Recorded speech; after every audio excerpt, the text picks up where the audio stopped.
ekspor seperti batu bara dan lain sebagainya. Itu yang Mbak Weni. Dan juga hari ini meskipun tanpa seremonial, jalan tol Kayu Agung Palembang, Palembang Kayu Agung itu juga sudah dibuka.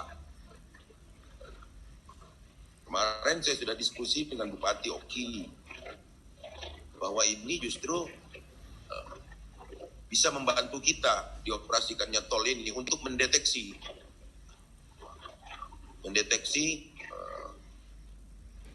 siapapun yang masuk menuju kota Palembang.